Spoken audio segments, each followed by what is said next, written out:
pasok ka sa kalibutan, nagkatun sa nagkalain-laing bisyo kahilayan. Ang problema nagkaanam mo kadako, wala ba ka nahibalo? Nakasalang tananog na hilayo sa himaya sa Ginoo. Katong midawat ug misalig kaniya, mamahimong anak sa Dios. Nasulayan mo halos tanan, ug diha sa unahan kalaglagan.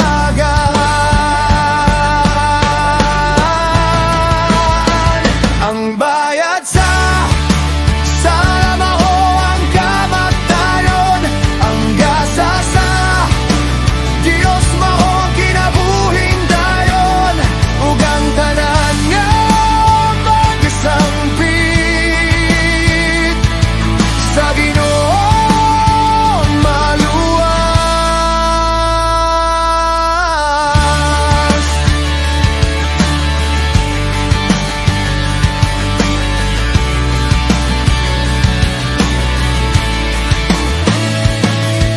Lisod hikalimtan ang kalibutan, kaysa kalibutan na dunay kawatan. Mangawat mo patay ug mo laglag sa kinabuhi.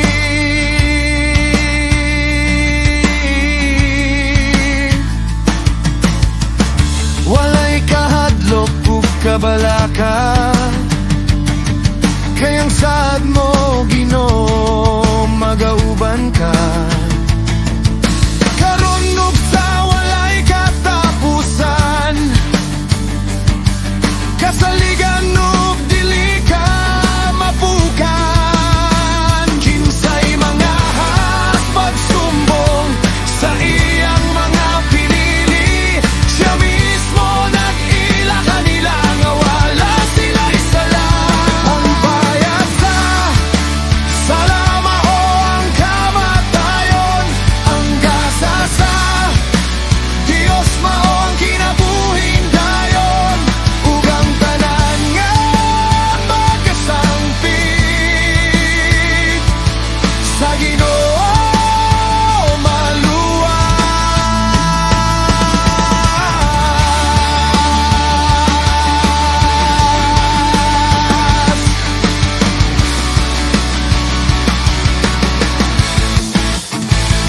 Magpadayon ba kita sa pagpakasala? Tunggagan ba sa Diyos ang iyang grasya? Mahitungod sa pagpakasala, patay kita.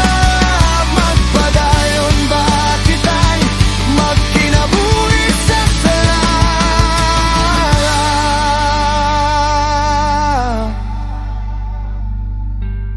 Nasyayod ba kamo sa pagbunyag na hiusa kita ni Jesucristo? Kay walay gahom ang sala nga to sa tawo nga patay na.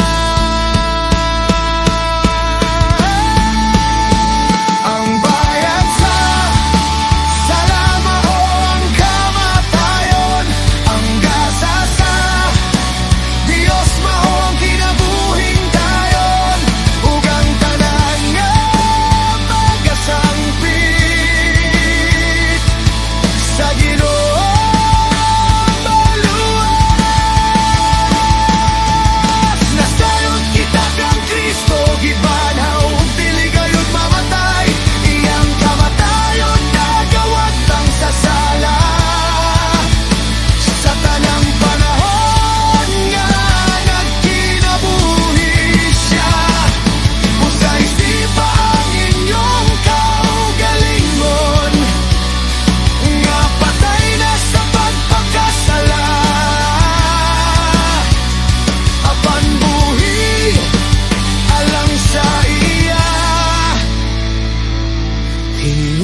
parusa kang